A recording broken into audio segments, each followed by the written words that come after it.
اهلا بيكم حبايبي في قناتي على اليوتيوب منظفات اقتصاديه مع حنان ورائي. النهارده حبايبي هننضف مع بعض جهاز الكمبيوتر بطريقه سهله وبسيطه جدا، وهنستخدم فرش الاسنان. يعني فرشه الاسنان هي البطله بتاعت الفيديو النهارده معايا، هنستخدمها في التنظيف. طبعا كلنا في ناس كتير بترمي فرش الاسنان، بس هي بصراحه كنز رهيب في التنظيف. فزي ما انتم شايفين تدخل في اصعب الاماكن الضيقه وتشلك التراب منها، وتنضف لك اي حاجه تكون صعبه اللي انت تنضفيها، فبتنضفها لك بكل سهوله. انا بقدم لكم افكار اليومين دول متنوعه لاستخدام فرش الاسنان، لان في ناس كتير بترميها وهي بصراحه بتبقى كنز في التنظيف. يعني بصوا منظر الكيسه كان عامل ازاي الاول، ولما استخدمتها بقت رهيبه بصراحه.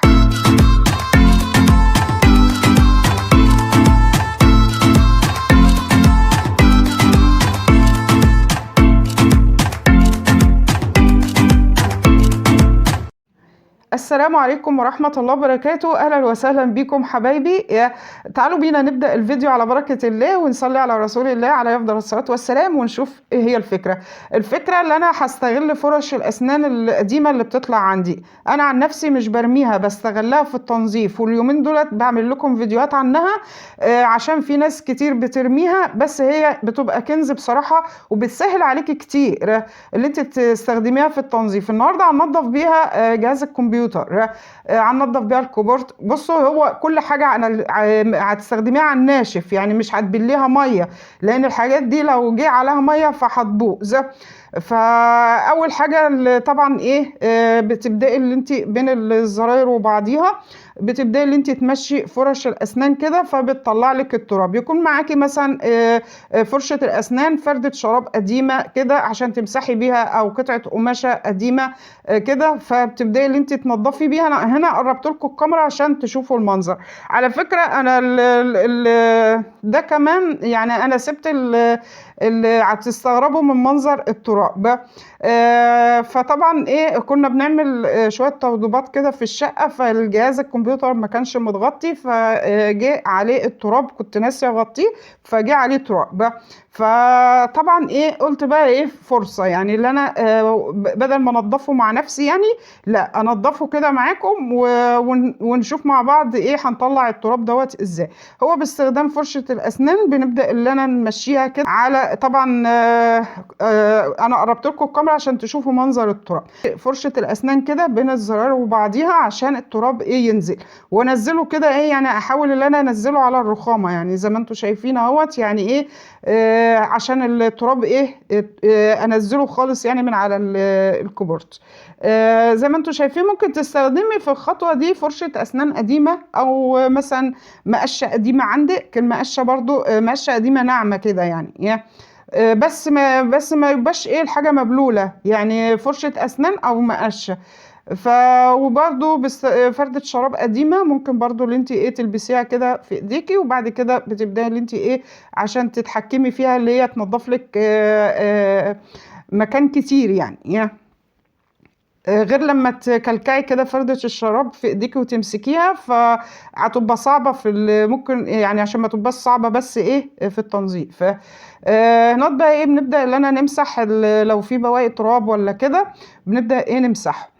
فطبعا ايه انا بشارك معاكي ليه الفيديو النهارده عشان تستفادوا يعني من فرش الاسنان، بدل ما ترميها لا تستفادي منها، خليها. بس طبعا قبل الاستخدام بتنقعيها في حبة مية بخل والأول، وبعد كده بتشطفيها بمية وتسيبها لما تنشف، وبعد كده بتستخدميها. هنا معايا نص مقشة كده قديمة، ممكن برضو اللي احنا ننضف بيها برضو اهي، مش ما فيهاش ميه خالص، يعني هي فرشه اسنان بالنسبه للكبورت، يعني يا اما فرشه اسنان يا اما مقشه قديمه. فانا بوريلك يعني اهو. فطبعا ايه الحاجات ديت بتسهل عليكي بتسهل عليكي ايه التنظيف. طيب فرش الاسنان دي ممكن نستخدمها في ايه تاني؟ هقول لك برضو، يعني ممكن مثلا لو انت بشرة حاجة بالمبشرة، شوكولاتة، جبنة، صابون، اي حاجة يعني وبتستخدميها، فبيبقى فيه الحاجات دي بتبقى لازقة على المبشرة جامد. فانت لو نظفتيها بفرشة الاسنان وشوية مية على الحوض وصابون، فهتنضف معاكي وتخليلك زي الفل. ممكن برضو لو في اي بقع على الملابس، فبتحطي عليها شوية من فانيش وتدعكيها بفرشة الاسنان فبتطلع. هنا بقى ايه، رحت عند جهاز الكمبيوتر اهوت، وبصوا بقى ايه، الكيسة بقت التراب دخل حتى في الايه، في الاخرام كده بتاعت الكيسة كده يعني. لان طبعا التراب كان عندي في الفترة دي كان كتير وانا بصور الفيديو دوت. ليه بقى؟ لان احنا كنا بنكسر البلاط بتاع الشقة عندي يعني، وكنا بنركب سيراميك. فطبعا انتوا عارفين بقى مطرح التكسير وكده، وطبعا عشان الشقة ساكنة فما فيش مكان تاني اللي انا انقل فيه. فالحاجة عندي كانت متطربة جامد يعني. فطبعا ايه، لما جيت بعد كده بقى ايه اصور الفيديو دهوت، قلت بقى اللي انا اوريكم يعني، حتى يعني بصوا الاماكن الصعبة اللي هي بتبقى موجودة في الكيسة باستخدام فرشة الاسنان. بصوا بتنزل ازاي طبعا ايه، فبتبقى حلوة بصراحة. في بتبقى رهيبة في التنظيف يعني. ممكن برضو تستخدمي فرشة الأسنان دي في تنظيف الدش، الحنفيات كده. ممكن برضو اللي انت تستخدميها في تنظيف برضو الخواتم. لو عندك خواتم فضة، سلاسل كده، فبتجيبي معلقة بيكربونات الصوديوم صغيرة على عصير ليمونة، وتعوصي فرشة الأسنان، وتبدأي اللي انت تدعكي إذا كانت خواتم فضة أو سلاسل فضة أو أي حاجة يعني، شمعدان فضة، شمعدان نحاس، أي حاجة من دي، فهتنضفها لك. وبتدخل كمان الفرشة بتدخل بين الرسومات كده اللي هي بتبقى صعب اللي انت تنضفيها في الحاجات ديت، فبتخلي لك زي الفل.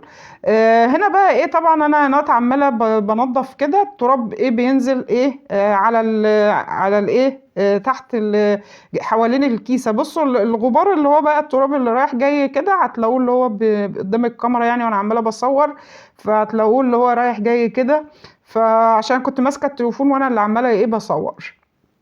فطبعا ايه، في افكار كتير يعني، حتى ممكن تنضفي بيها بين فواصل السيراميك وبعضيها. فمهما اللي هي تتعمل حتى لو بفرشة خاصة بتنظيف السيراميك، فالاماكن دي بيبقى لازم فيها برضو فرشة اسنان كده عشان تنضفها لك وتخلي لك الفواصل زي الفل. في برضو لو الحوض بتاع الوش يعني في مكان ضيق بين الحوض وهو متركب وبين السيراميك، وفي مكان ضيق اللي هو صعب اللي انت تنضفيه انت يعني، يا بايديكي اللي ايديكي تدخل فيه، فممكن تدخلي برضو فرشة الاسنان. فهنا بقى ايه، بمسح كده اهوت التراب اللي نزل زي ما انتم شايفين.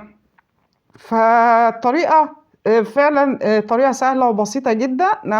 وزي ما انتم شايفين يعني، افكار بصراحة رهيبة جدا. انا على فكرة شاركت الايام ديت معاكم، شاركت افكار رهيبة لاستخدام فرشة الاسنان، ونظفت بيها الكوتشي، تنظفي بيها الكوتشي، تنظفي بيها اي حاجة بصراحة رهيبة بصراحة. فبدل ما ترموا الحاجات، هي بيبقى مفيدة ولها استخدامات اللي انت تستخدميها. وكمان الشرابات القديمة برضو بدل ما ترموها، لا استخدميها برضو في التنظيف زي ما انتم شايفين اهوت. يعني انا عن نفسي الفرش الاسنان والشرابات القديمة فانا بستخدمها اللي انا بنظف بيها. وانتوا لو في افكار تانية قولوا لي عليها، شاركوني كده يعني، خلوا في بينا وبين بعض كده ايه مشاركة كده اهوت. قولوا لي برضو لو عندكم افكار قولوا لي عليها ونصورها لكم فيديو. شكرا للمشاهدة، السلام عليكم.